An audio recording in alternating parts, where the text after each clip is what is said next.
بسم اللہ الرحمن الرحیم نحمدہ ونصلی علی رسول الکریم اما بعد اللہم صلی علی محمد وعلی آل محمد کما صلیت علی ابراہیم وعلی آل ابراہیم انک حمید مجید اللہم بارک علی محمد وعلی آل محمد کما بارکت علی ابراہیم وعلی آل ابراہیم انک حمید مجید۔ تو میرے دوستو بزرگوں، بات ہماری چل رہی تھی نبی پاک صلی اللہ علیہ وسلم کے سیرت کے مطابق۔ تو ہم نے جو بتایا، پہلے بات چلی جزیرہ عرب کے بارے میں کچھ احوال، پھر اس کے بعد بات چلی آپ علیہ الصلوۃ والسلام کے جو قریب بشارتیں تھے، اشارت تھی وہ، پھر بات چلی کہ آپ علیہ الصلوۃ والسلام کی ولادت اور ولادت پر کفر کو کتنا نقصان ہوا۔ آپ علیہ الصلوۃ والسلام کے آنے سے اندھیری میں روشن اور نور چھا گیا۔ پھر اماں حلیمہ جو تھی آپ علیہ الصلوۃ والسلام کو لے کے گاؤں میں گئی، کیونکہ عرب کا ایک رواج تھا کہ جو بچہ پیدا ہوتا تھا پھر اس کو گاؤں میں چھوڑا جاتا تھا، تاکہ ان کے خالص کھانے اور خالص زبان اور خالص طور طریقے ہیں وہ گاؤں میں پائے جاتے ہیں۔ اسی لیے تو جو طائف جو قبیلہ بنو سعد تھا، اس کی بیوی حلیمہ جو تھی وہ مکے اور طائف کے درمیان آتا ہے۔ حضور اکرم صلی اللہ علیہ وسلم کے آنے کے بعد جو برکتیں اماں حلیمہ کی زندگی پر پڑیں اور ان کے اہل و عیال کی زندگی پر پڑی، جو ان کے پاس کچھ بھی نہ تھا، بکریاں بھی تھی وہ بھی بالکل دودھ سے خالی، اور حضور اکرم صلی اللہ علیہ وسلم کے آنے کے بعد ان بکریوں میں دودھ بھر جانا، اور کتنی اللہ نے ان کو جو عزتیں دی آپ علیہ الصلوۃ والسلام کے آنے سے۔ تو جب 2 سال پورے ہوئے تو اماں حلیمہ نے پھر حضرت آمنہ رضی اللہ تعالیٰ عنہ کے پاس گئی اور ان کو دیا، جو بچہ تھا ان کو دکھایا۔ حضرت آمنہ رضی اللہ تعالیٰ عنہ نے کہا کہ اب حضور اکرم صلی اللہ علیہ وسلم 2 سال ہو گیا، آپ ان کو چھوڑ کے جائیں۔ تو اماں حلیمہ نے بڑا اصرار کیا کہ نہیں، مجھے اور کچھ دن کے لیے آپ علیہ الصلوۃ والسلام آپ علیہ الصلوۃ والسلام کی میں خدمت کرنی چاہتا ہوں، اس بچے کی سے مجھے دیا جائے۔ وہ بہت اصرار کیا، تو بی بی آمنہ نے بھی ان کو اجازت دی کہ بھائی لے کے جاؤ۔ اور فرماتی ہیں حضرت حلیمہ فرماتی ہیں کہ چھوٹی سی عمر میں نبی پاک صلی اللہ علیہ وسلم کی جو زندگی تھی وہ سیدھے سائیڈ سے شروع ہوتی تھی، ہر چیز سیدھے سے پسند کرنا، اٹھانا کسی چیز کو، کپڑے پہننا، اور جتنی بھی چیزیں تھیں سب سیدھے ہاتھ سے آپ کرتے تھے، الٹے کو ترجیح نہیں دیتے تھے، سیدھے کو ترجیح دیتے تھے، الٹے سے بچتے تھے، الٹی چیزوں سے، الٹے چلنے سے، ہر چیز الٹی سے آپ بچتے تھے۔ اور فرماتی ہیں کہ آپ علیہ الصلوۃ والسلام بچے کی عمر میں بھی کسی سے لڑائی جھگڑا نہیں کرتے تھے، اور اگر بات کرتے تو بات بھی بڑی سمجھدار، بڑوں والی باتیں ہوتی سمجھدار، وہ باتیں کرتے تھے، حالانکہ آپ بالکل چھوٹے سے تھے، تو باتیں بھی بڑی سمجھداری والی باتیں آپ علیہ الصلوۃ والسلام کیا کرتے تھے۔ اور انہوں نے کہا کہ ان بنو سعد والے جو تھے وہ بھی سارے حیران ہو گئے تھے کہ یہ کیسا بچہ ہے جس کی باتیں بھی بڑی سمجھداری والی، اور اس کے جو اخلاق بھی ہیں، حالانکہ چھوٹے ہیں، اخلاق بھی بڑے سمجھداری والے، ہر کسی کی عزت کرنا، یہ کرنا، یہ کیا۔ جب چلنے پھرنے کے قابل ہوئے آپ علیہ الصلوۃ والسلام، تو پھر پوچھا کہ یہ میری بہن شیمہ اور عبداللہ کہاں جاتے ہیں؟ تو بی بی حلیمہ نے کہا کہ یہ جو ہے وہ جاتے ہیں، ہم غریب لوگ ہیں، یہ جاتے ہیں بکریاں وغیرہ چرا کے، ان کو چارہ وغیرہ کھلا کے پھر آ جاتی ہیں، چرانے جاتی ہیں۔ تو حضور اقدس صلی اللہ علیہ وسلم نے فرمایا کہ کل میں بھی جانا چاہتا ہوں۔ تو بی بی حلیمہ نے کہا نہیں نہیں، آپ تو ہمارے مہمان، ہم تو آپ کو لے کے آئے ہیں یہاں پہ کہ آپ کی خدمت کریں، آپ یہ کام کیسے کریں گے؟ تو حضور اقدس صلی اللہ علیہ وسلم نے کہا نہیں نہیں، میں جاؤں گا اپنے بھائی کے ساتھ، اپنی بہنوں کے ساتھ جاؤں گا ریوڑ کے ساتھ بکریاں چرانے۔ ایک دن کیا ہوا کہ عبداللہ اور شیمہ جو تھی وہ دوڑتی ہوئی گھر آئی اور کہا کہ ہمارے بھائی کو کچھ آدمیوں نے آئے، 2 آدمی آئے یا کچھ آدمی آئے، انہوں نے آ کر قتل کر دیا۔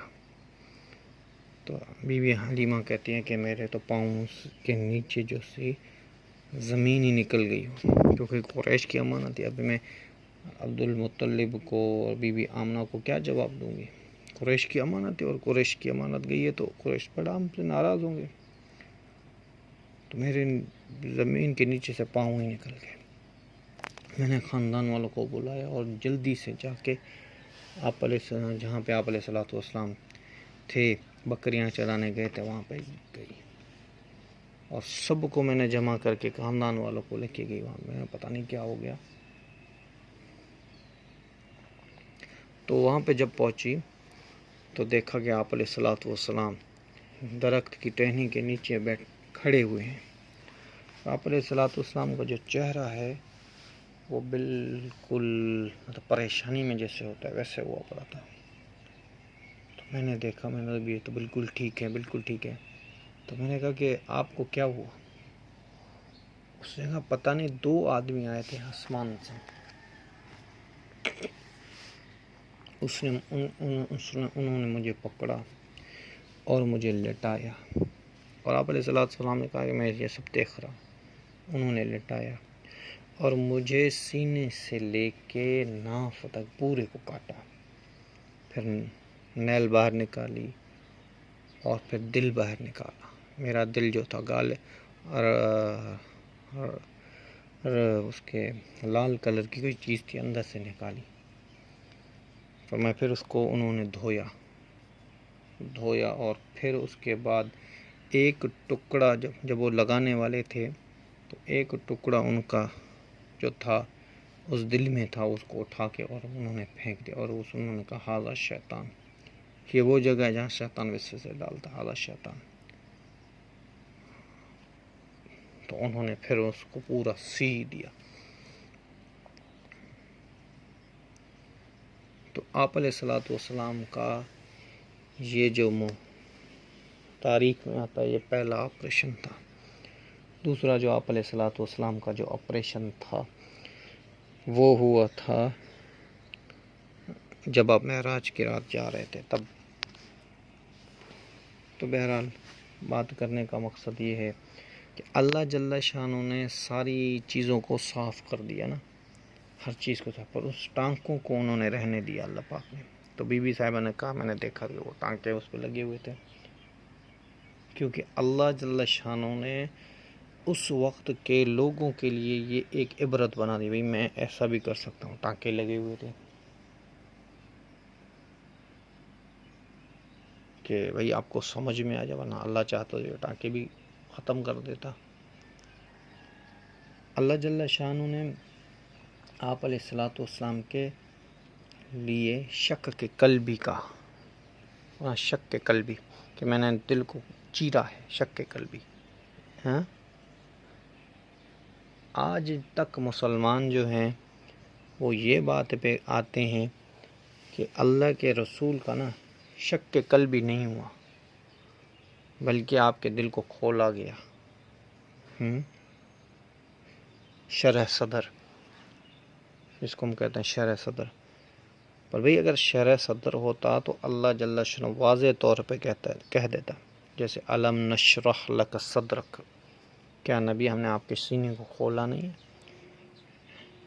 یا موسیٰ علیہ الصلوۃ والسلام کی وہ دعا جو قرآن میں آتی ہے، جس کا مفہوم یہ ہے رب اشرح لی صدری ویسر لی امری واحلل عقدۃ من لسانی یفقہوا قولی. اگر اس کا لفظ ہوتا، شرح صدر کا لفظ ہوتا تو بالکل واضح ہوتا، پر یہاں پہ شرح صدر کا نہیں ہے بلکہ شق صدر کا ہے، سینے کو چیرنا، شق صدر. بلکہ یہ تو سیدھی بات ہے، اور سیدھی حدیث جو ہے یہ شق صدر والی، یہ تو بخاری میں ہے اور صحیح مسلم میں موجود ہے اور صحیح حدیث ہے، اور بڑے اس کے پکے راوی ہیں. جیسے حضرت انس رضی اللہ تعالیٰ عنہ فرماتے ہیں کہ میں نے دیکھا کہ آپ علیہ الصلوۃ والسلام جب وہ معراج سے واپس آئے تو آپ علیہ الصلوۃ والسلام کے میں نے دیکھا کہ نشانات اس ٹانکوں کے باقی تھے. اور اللہ جل شانہ نے جو ان جبرائیل نے اور میکائیل یا جس فرشتے نے آپ علیہ الصلوۃ دل کا وہ ٹکڑا اٹھا کے پھینکا، وہ دل کا وہ ٹکڑا تھا جس میں شیطان کا وسوسہ ہو سکتا تھا، کیونکہ آپ علیہ الصلوۃ والسلام کی جو دنیاوی زندگی ہے وہ تو بشریت پہ زندگی ہے نا. آپ علیہ الصلوۃ والسلام پیدا ہوئے، دنیا میں آئے، آپ علیہ الصلوۃ والسلام کے باپ کا نام بھی عبداللہ، پھر آپ علیہ الصلوۃ والسلام دنیا میں آئے، کھانا قریش میں سے آپ تھے.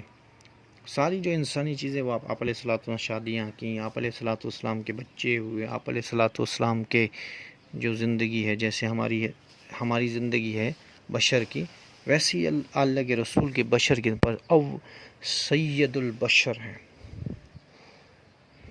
امام الانبیاء ہیں، نبیوں کے بھی امام. اور ساری جتنی اللہ نے انسانوں کو خلق ہے ان سب سے افضل جو ہے دنیا میں وہ نبی پاک صلی اللہ علیہ وسلم ہے. جیسے پہلے بھی بات چلی تھی کہ اللہ جل شانہ نے سورہ یاسین کو جو ہے دنیا کے 1000 سال پہلے، اس کائنات کے 1000 سال پہلے پڑھا تھا. اس میں آپ علیہ الصلوۃ والسلام کا نام ہے، اور بلکہ آپ علیہ الصلوۃ والسلام کا ایسے نام ہے انک لمن المرسلین، کہ بے شک آپ ہمارے رسول، جیسے کہ کوئی چیز سامنے موجود ہو ان کو اللہ پاک خطاب کر کے بتا رہے ہیں. اور ایک دوسری بھی حدیث ہے جس کا مفہوم یہ ہے کہ جب آپ علیہ الصلوۃ والسلام نے فرمایا جب آدم کے جسم میں روح پھونکا جا رہا تھا تب بھی میں وہاں پہ نبی تھا. تو وہ کس حال میں کس جگہ وہ تو اللہ کو علم ہے، پر دنیا کی زندگی کے بارے میں بتانا چاہتا ہوں کہ وہ دنیا کی زندگی جو بشر پہ تھی، تو آپ علیہ الصلوۃ والسلام کی وہی زندگی پہ اللہ جل شانہ نے کسی شیطان کا وسوسے ڈالنے کے لیے وہ بھی اللہ نے دور کر دیا. اور ایک حدیث ہے، خود نبی پاک صلی اللہ علیہ وسلم کے صحابی نے پوچھا کہ یا رسول اللہ صلی اللہ علیہ وسلم، پھر آپ کے دل کو صاف کیا اللہ جل شانہ نے فرشتوں کے ذریعے. اور ایک صحابی نے آپ علیہ الصلوۃ والسلام سے پوچھا یا رسول اللہ صلی اللہ علیہ وسلم، جیسے قرآن میں آتا ہے جس کا مفہوم یہ ہے کہ ہر انسان کے ساتھ اللہ نے ایک فرشتہ اور ایک شیطان پیدا کیا، کیا آپ کے ساتھ بھی ایسا ہے، ایک فرشتہ اور ایک شیطان ہے؟ آپ علیہ الصلوۃ والسلام نے ہاں، پر میں اللہ نے اس شیطان کو بھی مسلمان کر دیا ہے، جو میرے ساتھ شیطان تھا نا اس کو بھی اللہ جل شانہ نے مسلمان کر دیا ہے. تو یہ جیسے واقعہ ہوا تو فوراً بی بی حلیمہ کو بڑا ڈر لگا، اور فوراً ان کو لے کے ایک بڑے کاہن تھے وہاں ان کو لے کے گئے. اس زمانے میں سارے لوگ جو ہیں وہ کاہن سے ہی کام لیتے تھے، کیونکہ ان کے بعد جنات ہوتی تھی، ان سے وہ سوال جواب. تو کاہن نے سوال کیے ان سے کہ یہ اس کی ماں کا نام کیا ہے، اس کا نام کیا ہے؟ فرمایا اس کا نام محمد ہے. اس کے نام کب پیدا ہوئے؟ فرمایا رب اول کے کسی مہینے کے کسی دن میں پیدا ہے، 12 پہ یا 16 پہ یا 8 پہ یا 9 پہ، الگ الگ روایتیں. انہوں نے فرمایا اسی دن پیدا ہوئے. اس نے کہا اچھا. اس نے کہا کہاں کے ہیں؟ انہوں نے کہا مکے کے ہیں. انہوں نے کہا کہ معلوم ہوتا ہے یہ کہ یہ اس امت کا نبی ہے جس کے ساتھ اللہ نے ایسا معاملہ کیا. یہ کوئی عام شخص نہیں ہے، یہ بڑا خاص شخص ہے، اس امت کا نبی ہے.